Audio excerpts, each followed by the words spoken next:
Hey everybody, it's Rebecca with Red True Crime. So I'm going to do this really fast and I apologize. I'm making potato soup, so I can't leave that alone too long. So the search warrants for Asha Degree have been unsealed. And it's crazy what is in there because I had no idea why they were going to Roy Dedman's house, but now we know. So when I said that the FBI said that the Dedmans had nothing to do with Asha's disappearance and whatnot, that was coming from the Dedman's attorney, not from the FBI. So here's what we have. I'm going to be reading this from an article as I tell you all this. So 17 months after Asha went missing, they found and sealed in 2 black plastic garbage bags along Highway 18 near Morganton. They found her book bag and clothing. Okay. When they went through all of that, they did find some DNA samples. But, again, DNA being what it was in the year 2000, probably was nowhere near as sophisticated as it is now. And thank God for Ancestry.com and whatnot, they actually were able to narrow the DNA down to 2 people. One is to a person who's already deceased. His name is Russell Underhill. He died in 2004. The other one, and wait for this, belongs to a daughter of Roy Dedman. Now, Roy and Connie Dedman have 3 daughters, and all 3 of them were teenagers at the time when Asha went missing.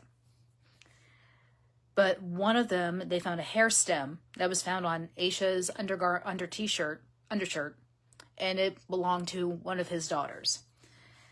Now, according to those warrants, they went there looking for a body. They believe that Asha is a victim of a homicide and that her body is being concealed. So that's why they went to the property. And there's just so much to this. It's crazy right now. But the warrant does describe Roy and Connie Dedman as suspects. And they believe they were part of a cover-up to help hide the fact that this girl went missing. So it's absolutely insane. And I would love to know how their teenage daughter has anything to do with this. Because the child was seen walking along Highway 18 at 4 in the morning. So how did they get to her at that point? I want to say the daughter that the DNA matched was about 13 years old at the time. So I don't know if they went to a school together or they belonged to a church. I have no idea. But, yeah, like I said, Roy Dedman and Connie Dedman are the 2 common links between the DNA profiles of Russell Underhill and the Dedman's daughter, collected and identified from Asha's undershirt and the trash bag which contained Asha Degree's book bag.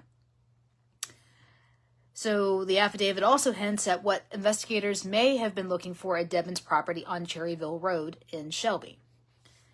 So that one of the Dedman's daughters was interviewed, and she said she drove an AMC Rambler when she was 16 years old. Now, that's the car they towed away from the property, and it's also green, which somebody said in 2015 they saw Asha get into a green car, an old green car.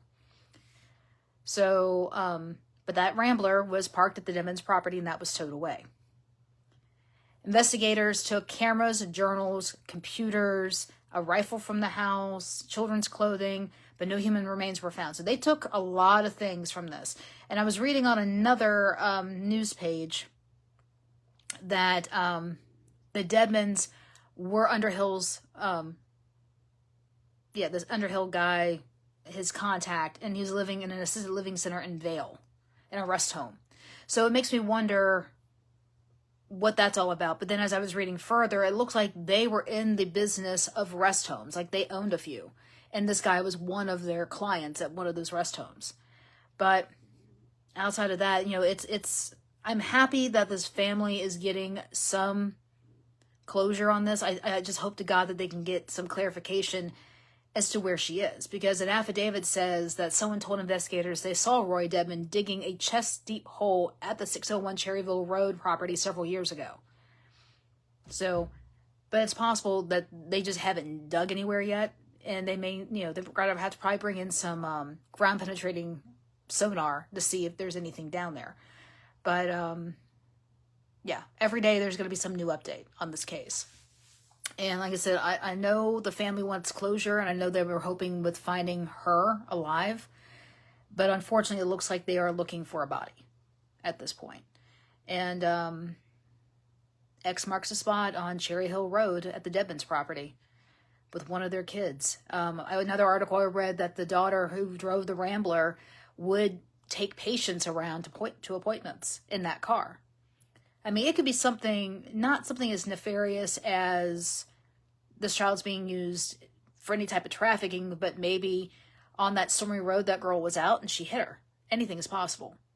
It could be something along those lines. But if that was something simple like an accident like that, and you hid that from that girl's parents for 24 years, there's a special place in hell for you on that. There truly is.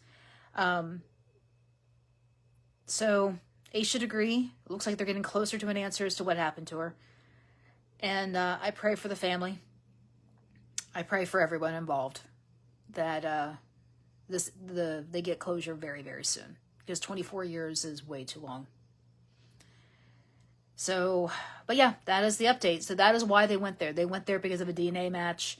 They went there because of DNA that was found on the clothes, and because of that DNA on the clothes, they ran it through one of the genealogy websites, and that's how they got to the Dedmans. So keep that in mind, y'all. Every time you upload DNA to the one of those DNA ancestry websites, it can be used in a cold case. So, actually, now according to this article, that Rambler, or the car that they saw Asha get into, it wasn't she was seen getting into, she was pulled into. So who knows on that one? But unfortunately, because the one guy, the DNA showed has been deceased since 2004. Who knows if we're ever going to get a true answer as to what happened. But it did say there was somebody who actually was renting the property or living in the property, and that there were 3 rooms that had padlocks on the doors, and nobody could go into those rooms. And when they asked what was going on with these rooms and why they are padlocked, this person was told, well, that's my personal property, you can't go into those rooms. Very, very conspicuous. Very weird. So, okay, well, on that note, we have no remains, which is good and bad, unfortunately, because, everybody wants an answer as to what happened. So, hopefully they find out something, and that's where the investigators are going with this. They think she is no longer present, and everything leads to that house on Cherryville Road. So this is Rebecca with Red True Crime. Have a great day. I have potato soup to get back to. Bye.